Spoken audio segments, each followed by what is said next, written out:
Welcome to SVG-TV News for Tuesday, March 1st, 2022. I am Rochelle Batiste with the details. SVG's permanent representative to the United Nations, Her Excellency Rodney King, today called on Russia to immediately cease its military operations in Ukraine and withdraw its troops.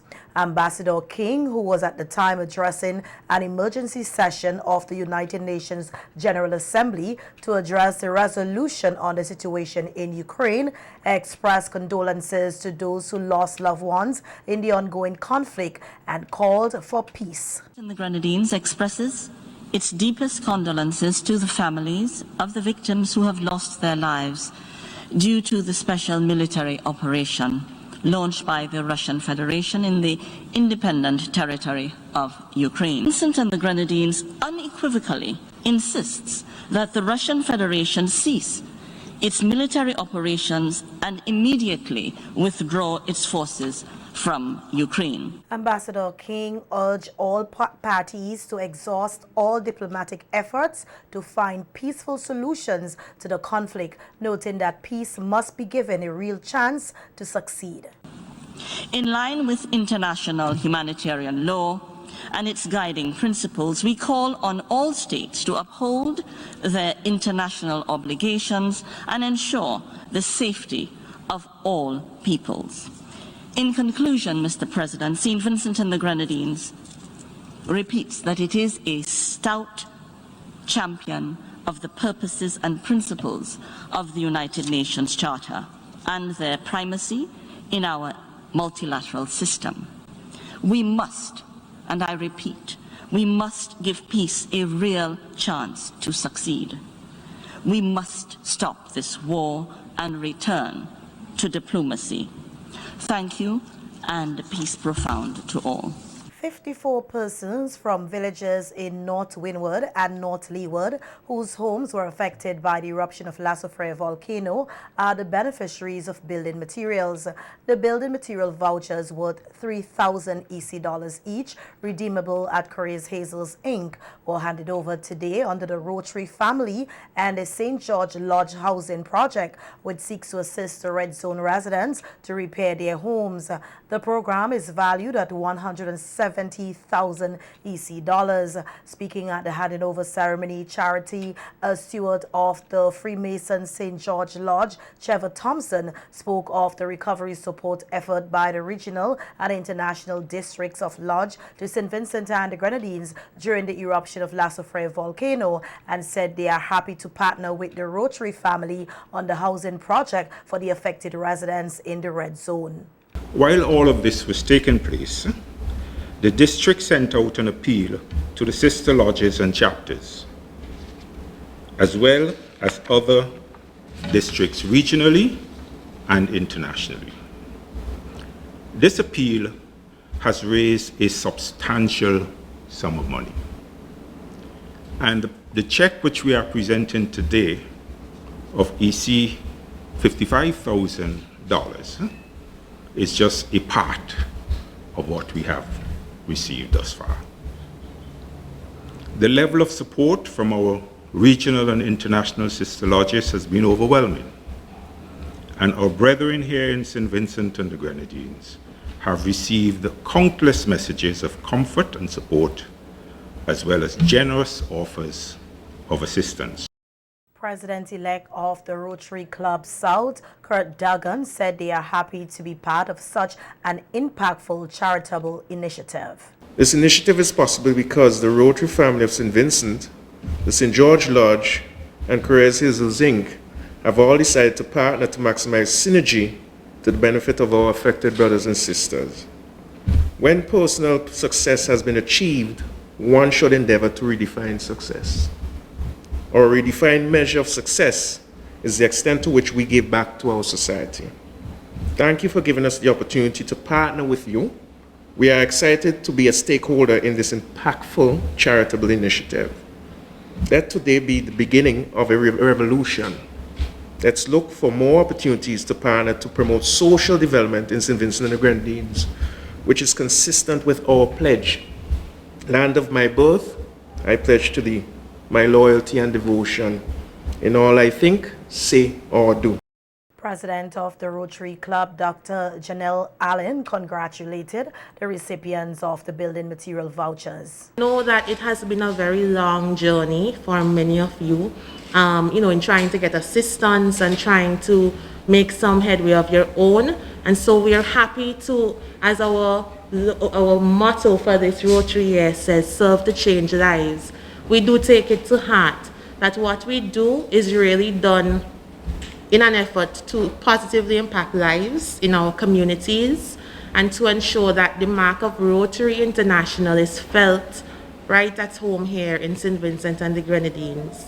I'm urging you to spend wisely, to do what needs to be done, prioritize, right? I know it's not a whole lot, but it is intended to assist with the bigger picture and to help you collectively return to some semblance of normalcy. Some of the recipients thanked the Rotary family and the St. George's Lodge for the assistance. Very much relieved that this assistance has come to bear fruits. So we are very, very grateful for it. And thank you to all those who would have been part of it, those who have been working behind the scenes to get this to where it is today. I will be on the roof with mats covering the leaks. So today I'm so happy because I know that our God said that He will supply our needs, a country which is in glory. So I know today our God is looking over, He's watching us. But sometimes because we are so stiff-necked, we are so tough-hearted, we are afraid to say thanks. Benin is not healthy, and we are really grateful for your help. Thanks to the Rotary family and St. George Lodge housing project. I pray that God will continue to bless you. Not only bless you, but keep you all in health and strength so you can continue to bless other families.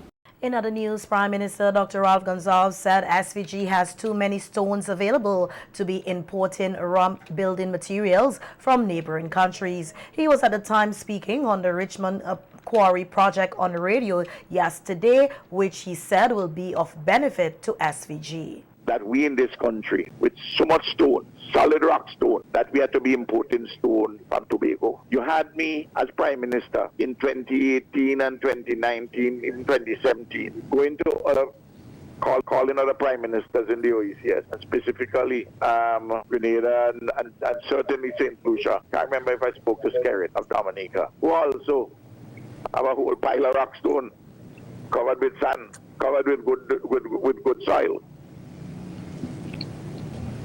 You want that we couldn't do many of our projects on a timely basis. Roads and buildings, because they didn't have the aggregate. PM Gonsalves said that with new employment opportunities and raw materials that will be made available, Vincentians stand to benefit from the Quarry project. The money from throughput, but you're also going to benefit because you're going to get significant employment, and you're also going to get, in addition to the significant employment, you're going to get aggregate available here. You know, when Royal Mill came to invest, they had to get one of the local investors, Dunbar, to go and buy out Arthur's whole quarry, I think that is, in order to get quarry material to do their construction. And the amount of construction which we have, you need to have significant quarry. The Prime Minister also used the opportunity on radio yesterday to clear the air on the delegation selected to represent SVG last month at Dubai Expo 2020. He noted that his team of 10 was carefully handpicked and had the luxury of expenses being covered by Dubai, while others on the entertainment team were selected by Invest SVG. There are two sets of persons who were selected to go to Dubai. One set of persons, they were the entertainers and the organizers of events, the cultural performances. I had nothing to do with that. Invest SVG worked with the Ministry of Culture and the entertainers And they came up with these numbers of persons and the individuals concerned.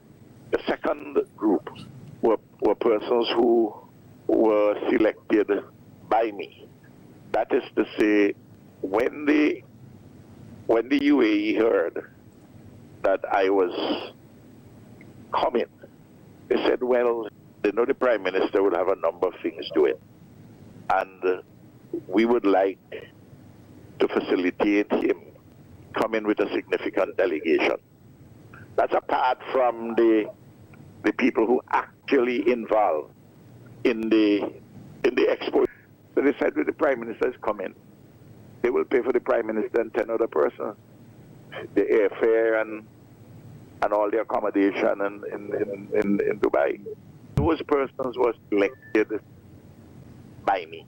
PM Gonzalez further stated that all persons who went on the trip had a justified reason to be there and no one could say otherwise. Nobody can claim that any of those persons who is there don't have a justification for being there. And I happen to know that there are other persons who are asked, but for one reason or another, I understand that they weren't finally in the last batch.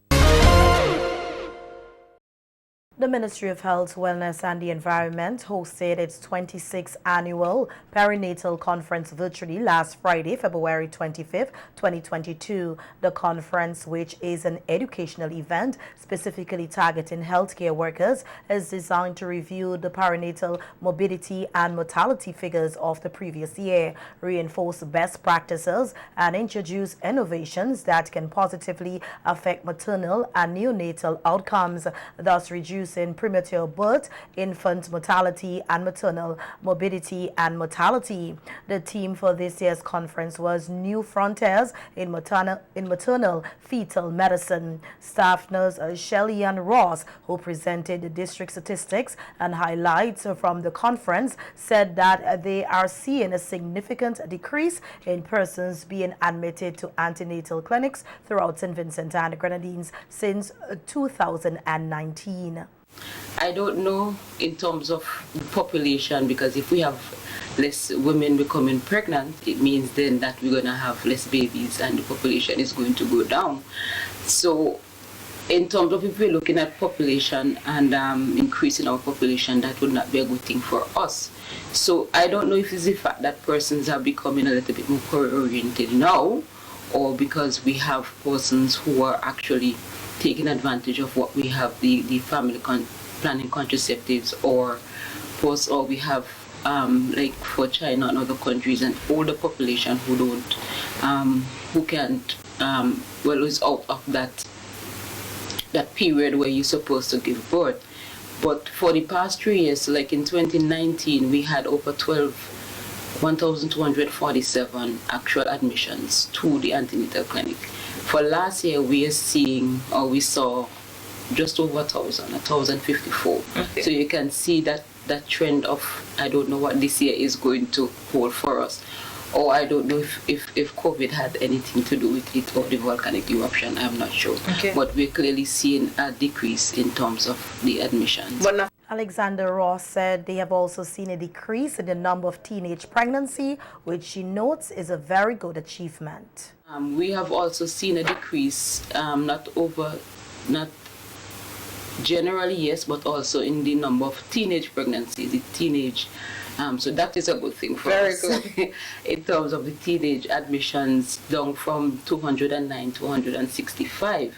It'd be nice if you could get it down some more. Right, so that is a good thing going forward in terms of the drop in the number of admissions to the antenatal clinics in the district. Outlining the importance of antenatal care, the staff nurse said one of the main challenges being faced is the low number of midwives in district clinics, which they are hoping to address soon. Is lack of the midwives that we don't have. You are specially trained for maternal and child health. And according to the community nursing service manual, we're actually supposed to have a midwife in every health center. That is the ideal. All right. But right now we don't. We're struggling with that. So we have nurses who are not midwives. So the challenge there is to actually, because I'm not saying that they would have had a significant amount of training and be able to see the antenatal clients, but you need that extra training and to be able to pick up those deficiencies to have the persons referred at an. In some police news now, we hear that a 37-year-old fisherman of Ashton, Union Island, appeared before the Serious Offences Court in Kingston on Monday, February 28, 2022, to answer a charge of possession of a controlled drug with intent to supply it to another. The police say on Saturday, February 26, members of the Rapid Response Unit and officers attached to the Union Island Police Station conducted a search at the residence of Colonel Alexander and discovered 211 pounds of cannabis. Alexander was subsequently arrested and charged.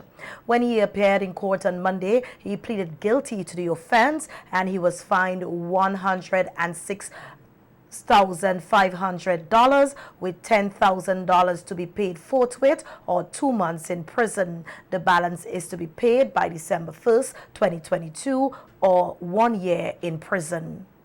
Meanwhile, on Thursday, February 24, 2022, police arrested and charged Osada Bennett of Rillan Hill with the offenses of possession of an unlicensed firearm and possession of unlicensed ammunition. The police say at about 7:41 p.m. last Thursday at Pembroke, the accused was allegedly met with one 9mm pistol and 3 rounds of 9mm ammunition in his possession without a license issued under the Firearms Act. The accused appeared before the Serious Offences Court on Monday to answer the charges and pleaded not guilty. Bail was granted in the sum of $12,000 with one surety. The matter was adjourned to March 22nd, 2022. In other police news now, we hear that Ronald Isaacs, a 40-year-old chef of Mackey's Hill, was arrested and charged with the offense of wounding with intent as a consequence of a shooting incident that occurred at Morris Village on Thursday, February 24th. The police say investigations reveal that at about 8:41 p.m., the accused allegedly unlawfully and maliciously wounded a 46-year-old fisherman of Morris Village by shooting him in his right leg with a gun. The accused appeared before the Serious Offences Magistrate Court today, Tuesday, March 1st, to answer the charge and pleaded not guilty. Bail was granted in the sum of $5,000 with one surety, and he was ordered to report to the Central Police Station every Wednesdays between 6 a.m. and 6 p.m. He was also ordered to surrender all travel documents, and stop notices were placed at all ports of entry departure. The matter was adjourned to April 28, 2022. And a 34-year-old farmer, Sheldon Moses of Vermont, was arrested and charged with the offense of wounding. The accused allegedly unlawfully and maliciously wounded a 25-year-old self-employed of New Montrose by stabbing him on the right side of his chest with a pair of scissors. The incident occurred at Chinatown, Kingston at about 4:30 p.m. On the 23rd of February. The accused appeared before the Kingston Magistrate Court on Monday to answer the charge and pleaded not guilty. Bail was granted in the sum of $2,500 with one surety. The matter was adjourned to May 23rd, 2022.